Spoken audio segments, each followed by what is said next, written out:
Hey, what's up? It's Aaron. I'm James. Hey, today we're going to set up a tent Yeah. and we're going to answer another question. We've got a big 9-person tent called the Hampton, and we're going to go inside and we're going to get some help from our friend Victor. Let's go.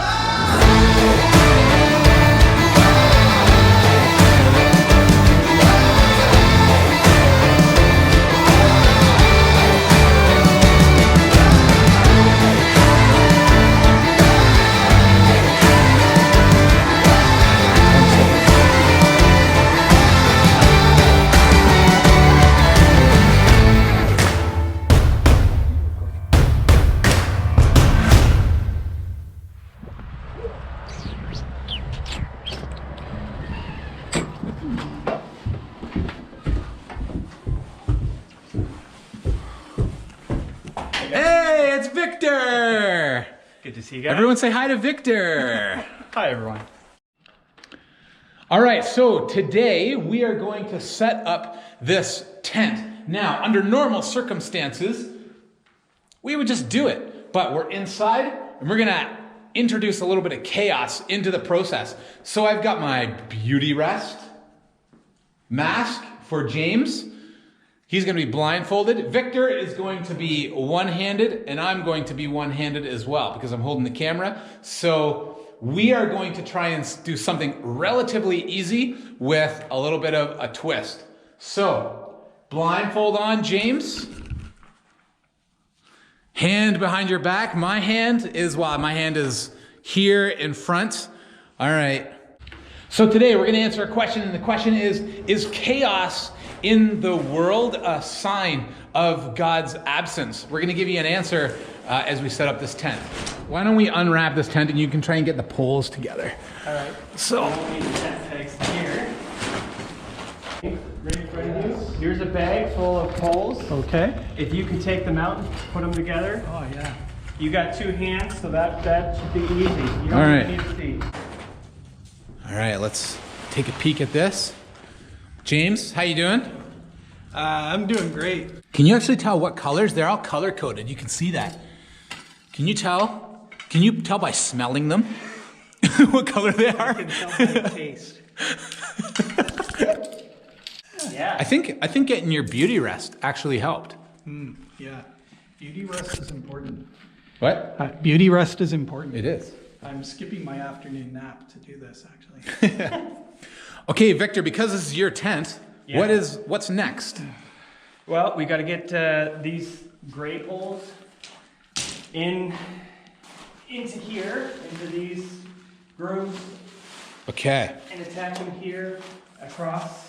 So crisscross, and then the red one. Applesauce. Crisscross applesauce. That's Okay, so why don't you grab James, why don't you grab one of the gray, they're right at your feet. There you go, up forward, there you go. All right. So if you hand that to Victor, if you hand that, right over here. Oh. so if you get that to Victor, I can take this one over here. Here, let's do it. Let's do this way first. Sorry, James. That's all right. Kind of lost you in the process. Got to put it through here. One-handed. And oh, it's tricky because these poles can come apart. 2 hands is really handy. Oh yeah. Now we got to do the same thing. Without hitting. Hey, do you want to try it? You should try and do it blindfolded. That was pretty fun. Then I can just film you struggling your way through that. Absolutely. How fun is this? On a scale of 1 to 10, 1 being not fun and 10 This way, being... James. Follow the voice. Well, compared to like some of the things we ate with cheese the other night, this is, all right. Yeah, you did some pretty horrendous Down, things. front of you. A little bit. Yep, there's the pole. Now with your right hand, a little bit more to the right. There's up a little bit. There's a groove. Up. Or a sleeve would be a better word. Up, up, up, up. Here, I got you. Right here. Oh, yeah. There it Yeah, is. you got to put the pole through that sleeve. Okay, we're almost to the end, like another half a foot. You should probably Okay, right there, hang on. Okay, give her a push. It's in. Okay, so the Bible actually it introduces us to this really interesting narrative, this dichotomy between like chaos and order, right? And it starts right at the beginning. If we look again at Genesis chapter 1, right, in the beginning, God created, right? And so what that chapter of Genesis tells us is that God took what was chaos, the world was formless, it was void, and he instituted order and natural laws and things like this to the universe, right? He gave it structure, he gave it form, he gave it rules that govern over it, right? So we tend to think of God as a God of order, right? God who rules over all, who creates order out of chaos. So the question, right, is chaos in our world today a sign of God's absence? Not necessarily, right? If we take a look at further on in Genesis, we see that chaos is reintroduced into our world through the choices that are made with Adam and Eve, and continue with the choices we make today. So James makes a great point about how God created us with order, and that really the chaos that we see in the world is a result of us rebelling against God.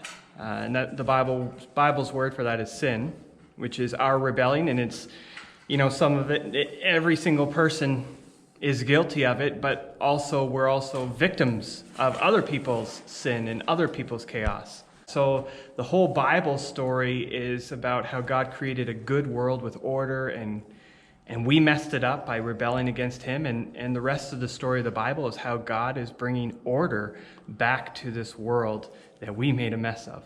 So we're talking about God bringing about order out of chaos. And, if we look around, our world isn't slowing down. It's quite a messy world. It's interesting in the Bible, if we were to look at some of the things that happened in Scripture, some of those chaotic things were caused by God in order to bring order into a certain situation. There's this time Jesus walked into a church and saw that there were people selling things, like at a flea market. And this angered Jesus so much that he came over and flipped the table to make a point, basically, that churches are not places to sell things like chickens and hens and herbs and spices or whatever, because they basically turned the church into a marketplace.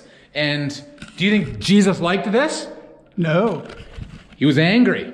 So he intentionally brought his own chaos into a chaotic situation so that he could prove a point, so that order could start happening out of that. Because he wanted the church to get back on track, and in order to do that, he had to introduce a little bit of chaos. So this tent is quite lopsided, but we're doing well. Yeah. For a bunch of guys that have only one available hand and no eyes. I think this tent represents 2020 right now. Don't worry, we'll get 2020 back on track. Okay, what is next, Victor? We got to make this tent less lopsided by putting... Oh, you got to keep going. We have to make this tent less 2020 and more 2021. Yeah, exactly. James? Yeah. Here, I Follow this pole. Follow the pole. See, no contact is a good way. That's where the peg goes. You got it, man. You got two hands. I can clap with one hand. Listen. That's me clapping for you, and I'll do it for Victor too. This is the sound of one hand clapping. The age-old mystery. Here, I can probably help with this. I got that. Oh, you got it. You didn't even need my help. Now this is the tricky part.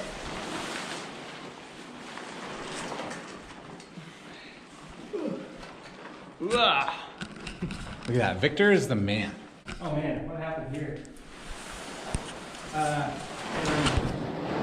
Aaron happened. Got to put this down below.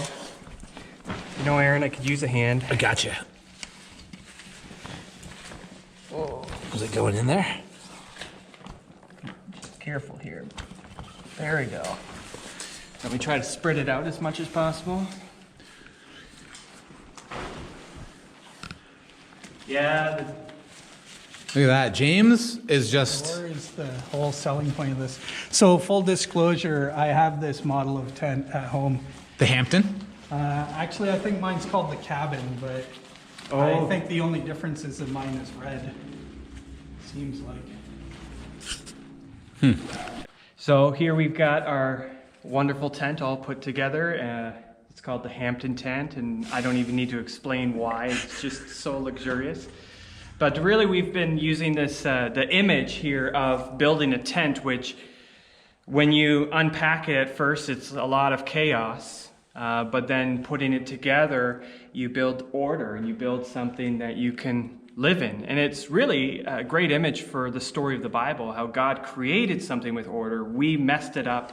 But the whole story of the Bible is about God creating and recreating this world through Jesus' death and resurrection, recreating this world to be a place where we can live with him in order and beauty and justice and all these good things. And it reminds me of the last book of the Bible, Revelation. What we have to realize about the book of Revelation is that really it's a letter. It's a letter written to a bunch of churches that are experiencing all kinds of chaos. Chaos in the churches, but also persecution. And they were beginning to question, is Jesus really in charge of world history? Is he really running things? And because everything around us shows us that he isn't. And the book of Revelation was given as a way of pulling back the covers on history. And if you could just pull back the covers of the world right now and kind of see the world from heaven's perspective, you would see God unfolding history. And that's the story of Revelation, that God is bringing history to his end, to the time when Christ will come back and make all things new. He's going to wipe away evil. He's going to wipe away injustice. There won't be any diseases or crying or death. It's all going to be done. And we're going to be living forever, those who put their trust in Christ, living forever with him in a glorious new earth. So we've taken you from the beginning of the Bible, we jumped to the middle of the Bible, and Victor just wrapped up the Bible from chaos to order and what that looks like in a biblical perspective. But we're not done yet, because we want you to take something away for your life today. Let's go inside.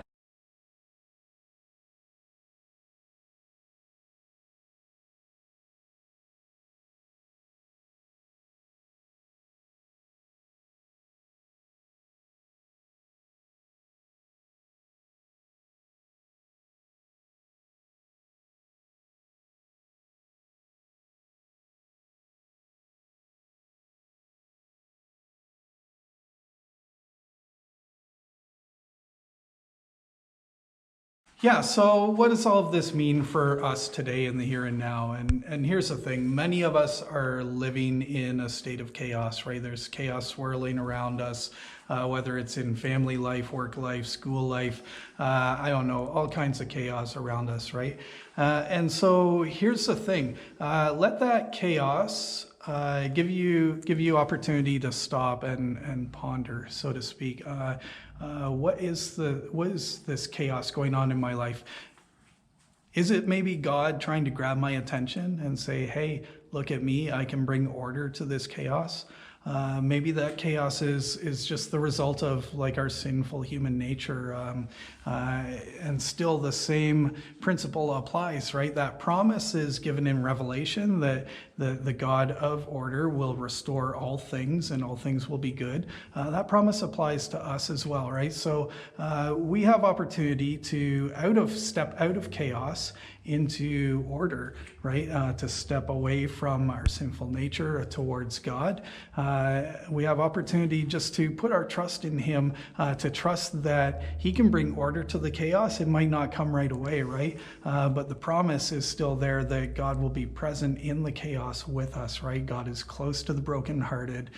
Jesus weeps with us, right? These are all scriptural truths. So in that chaos, we can either continue to swirl in it, or we can begin to turn away from it and towards God and to put our trust in him. Well, that's it for today. I'm Aaron. I'm James. And this is our pal, Victor. Thanks for hanging out with us today, Victor. My pleasure. We'll see you next time. I'm going to push James to his death. Again.